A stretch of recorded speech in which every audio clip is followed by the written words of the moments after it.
Ketulusan kasih sayang ayah kepada anak-anaknya kerap menuai haru.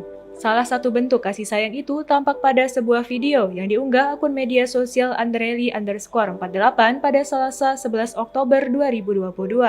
Pada video viral berdurasi 33 detik tersebut tampak bapak-bapak bersama kedua anaknya di dalam bak sebuah mobil pickup. Video tersebut direkam saat mobil bak terbuka berwarna hitam tersebut tengah berhenti di lampu merah dan hujan mulai mengguyur. Tidak disebutkan lokasi video tersebut direkam, hanya tampak plat nomor BA pada setiap kendaraan yang ada. Salah satu anaknya duduk bersandar pada ayahnya, satu anak lainnya tampak tengah lelap tertidur di pangkuan ayahnya. Sedangkan sang ayah terlihat sedang berusaha membentangkan jas hujan plastik untuk menutupi tubuh anaknya. Unggahan ini lantas mendapat perhatian dari sejumlah warganet.